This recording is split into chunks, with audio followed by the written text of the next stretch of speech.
Mukama ntukusiima bwekiro kyati. Ntukusiima Taata omwiguru habo burungi bwawe.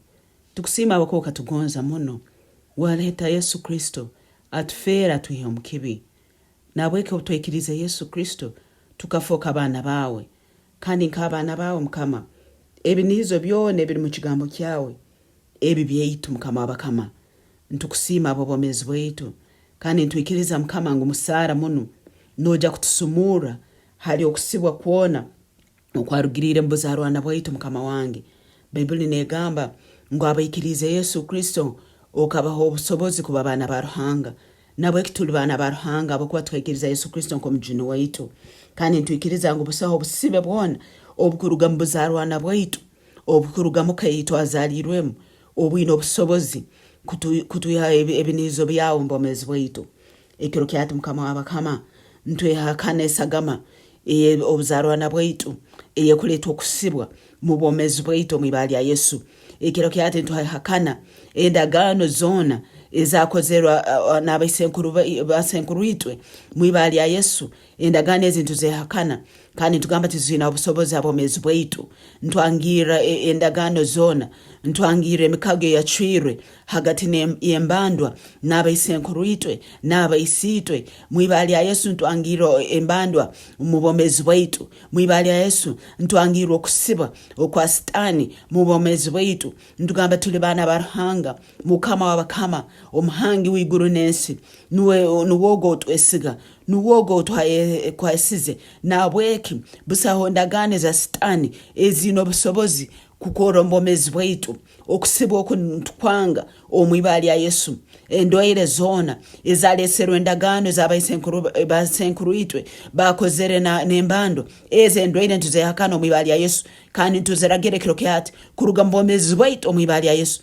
Obunaku nokuburwa obwezira mbomezi bwaitu habwo sadaka zakozerwe hagati y'abasenkuru itwe n'embandwa endagano ezintu zichwe kiro kyati n'esagama ya Yesu. Nturagira obunaku nokuburwa kuruga mbomezi bwaitu omwibali ya Yesu.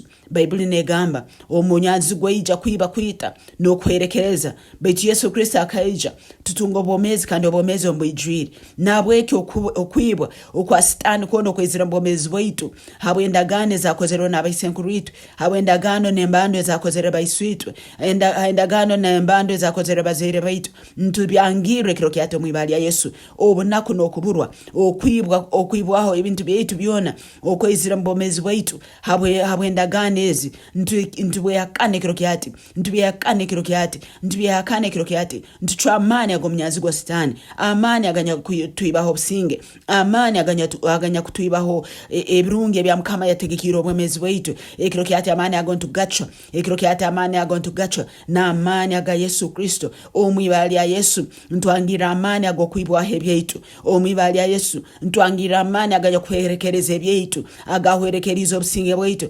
agahwerekeriza amaka gaitu, agahwerekeriza abana baitu. Amani agontugacho. Ntugamba omnyanzi gwa toina busobozi mbomezi bwaitu. Yesu Kristo akakusingura obuyafire yahumbuka okuruga mu bafu. Satani toina busobozi mu muka yaitu, Satani toina busobozi mu maka gaitu, Satani toina busobozi mu bana baitu, Satani toina busobozi mu sente zaitu, Satani toina busobozi hali business zaitu. Ekiro kyati ntukoragera omwibali ya Yesu kuruga mu business zaitu. Ekiro kyati ntukoragera omwibali ya Yesu kuruga mu bana baitu. Ekiro kyati ntukoragera mwibali ya Yesu kuruga mu maka gaitu. Leko businge bwa Yesu Kristo bweyoleko mu maka gaitu. Ekiro kyati leke ngonzi za Yesu Kristo zeyoleke mbana baitu. Ekiro kyati leko okugabirira ka Yesu Kristo kweyoleke mu sente zaitu. Ekiro kyati Mukama ntukusiima haboko boli murungi, Mukama ntukusiima haboko ina amani. Leta amani gawe kiro kyati gamaleho okwerekereza kuona okwa Satani alesero mbomezi bwaitu.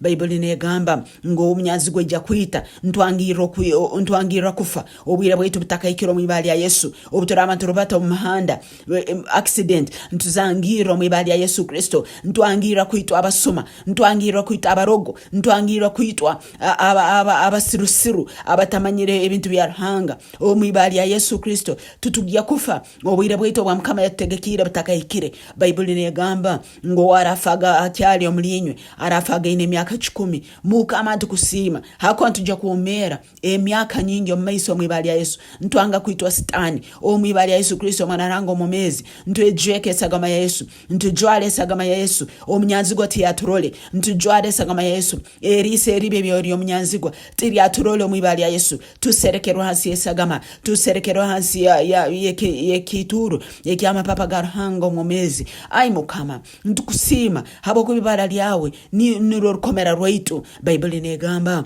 ibara lya Mukama niro rukomera rwaitu nambere tuirukira kandi tubabo obusinge. Mukama ntukusima habo kuba tuino obusinge tuli mu rukomera rwawe Mukama wabakama. Ibara lyawe lya amani, ibara lyawe lisingura buli nyikara yona, ibara lyawe lisingura amani gastani Mukama araba kompulirize kiro kyati basobirwe habokuba bakata bakabozabozibwa biho mnyanzigwa bataha mumbandwa batamukuraguza hati mbarora ngo besibire kandi tebayina mahanda go kurugayo. Mukama wabakama Bayibuli negamba ninyo mahanda ninya mananu ninya bomezi Yesu Kristo ogo wasibirwe mbandwa ogo wasibirwe kuraguza ogo wahikira hana mangastani lekaroliyo mahanda lekaroliyo bomezi lekaroliyo amananu. Yesu Kristo niyo mhanda niyo manano niyo omezi mufokera mhanda kiro kyati omwiheyo Mukama wabakama. Bayibuli negamba abamezi bayino kunihira Mukama bwakyali mwomezi atakafiri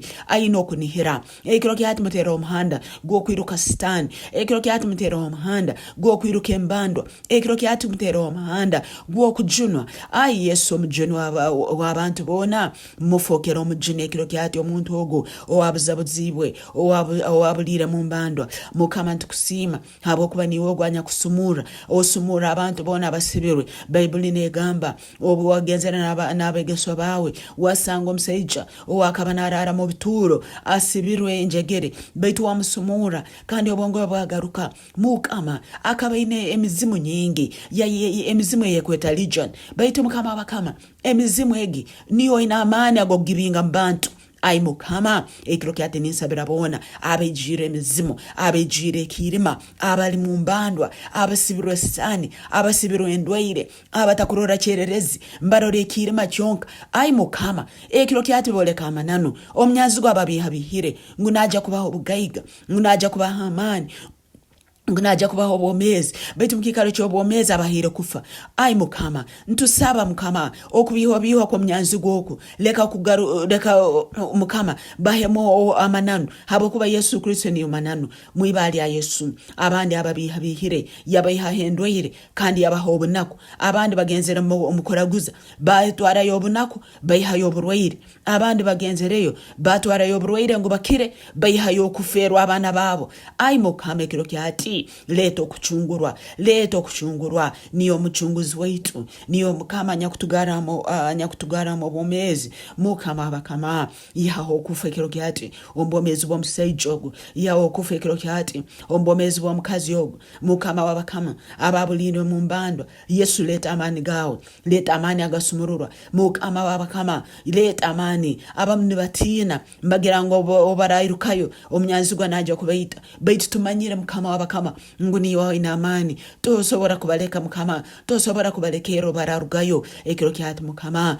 leta amani gawe kusumurura leta amani gawe kuchungurwa leta amani gawe bomezi leta amani gawe gebirungi. Yesu niwa kiza Yesu abantu abatayine niyo bagabira. Mukama bakama boleka amananu ekigambo kyawe nikyo mananu ekigambo kyawe nikyo mananu mashotelebre baba ya breka jete ripo lembre mazala balabaraba maserebalizo rozekezete ntwete sagama ya Yesu okuchungura omusaijogo okuruga mu mbando ekiro kyate omibali ya Yesu. Ntwete sagama Yesu okuchungura omukazi ogo okuruga mu mbando ekiro kyate omibali ya Yesu. Abamu bana bato batabatai baba bakababiha ngo baragenda mbafumu mbaja kuyaya amani mbaja kuyayo sente baitu mkikalo choke ya sente Mukama sente omnyanzigwa akabiha yaba sente baitu yabatera in accidents hati abantu bali mwirwaro. Mukama wabakama leto kera kwawe lete mbabazi zawe leto kuganja kwawe juna abantu bawe kiro kyate omibali ya Yesu.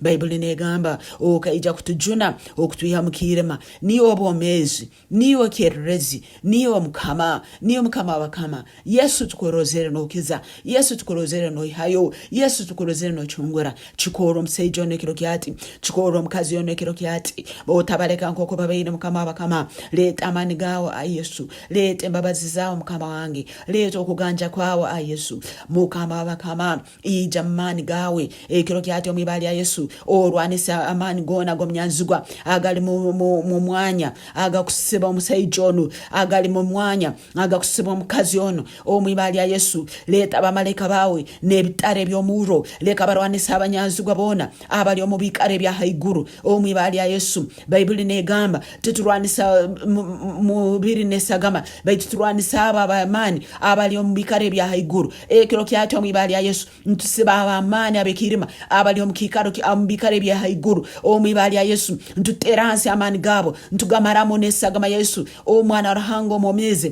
kirokiati omibali ya Yesu. Ntusiba abamani abali omubikare bya haiguru abatangire birongi byaitu kwijombo mezi baitu omibali ya Yesu kirokiati omibali ya Yesu. Ntusiba abamani abali omubikare bya haiguru abatangire byobugaiga bwaitu kutuhika omibali ya Yesu kirokiati omibali ya Yesu. Ntwangiro burogo obuli mubikare bya haiguru obwakozerwa abembandwa obwakozerwa abafumu obwakozerwa abaraguzi kusiba amaka gaitu oburogo bwo mwibali ya Yesu omuro gwa ruhanga ngoba maraho mwibali ya Yesu Kristo manarahango bomezi ebyoto byone ebyo mnyazi gwa stani ebyateiro mu makago waitu kirokiati omuro gwa mukama nugubyocha kandi nugube maraho omwibali ya Yesu Kristo ebyote ebi naba kubicumika omwibali ya Yesu Kristo kirokiati omuro gwa mukama rahango momezi nuguba maraho mwibali ya Yesu ebyoto byo mnyazi gwa stani naba kubicumayo kirokiati omuro gwa mukama ruhango momezi nugube maraho omwibali ya Yesu Kristo. Mukama mchunguzi wetu, mukama wa amani wetu, omurwani wobulemu, omukama wa mahegona kirokiati omwibali ya Yesu. Leta amahegoma gowawe mukama wange, leta amahegaba malaika gamaleho embandwa gamaleho obsibe bwona obumnyazi gwa Yesu mbomezi wetu omwibali ya Yesu. Masho brekete lebaya ntwesweke sagama Yesu, ntwesweke sagama Yesu, ntwesweke sagama Yesu. Amani go banyanzugwa tigaturole omwibali ya Yesu mukama bakama iyo webitara byomuro kirokiati tuhembe urukomera rwawo omwibali ya Yesu, twetoroze urukomera rwawo muro omwibali ya Yesu. Nturangira ngutuli basinguzo omwibali ya Yesu ebyo msibe ebyo mnyanzugwa byone yari asibire muri ahurori kirokiati mukama nibisumururu kirokiati kandi ntubitugarukera sente zeito zeibirwe nzitugarukera omwibali ya Yesu. Amakagaito agaibirwe ngatugarukera omwibali ya Yesu. Abana baitu abaibirwe kirokiati obomezi warhanga nubwijombo mezi bwabo mwibali ya Yesu. Mukama ntukusima, mukama ntukuramya, mukama ntukugeza habo kuboli wa amani oli wembabazi oli wokuganyira kwingi nyumezi uyanya kule iguru muno. Ntulirwa isagama ya Yesu, tuli basingo zabwe isagama ya Yesu byone byetu bitugarukire kirokiati omwibali ya Yesu Kristo mukama wetu sabire. Amina.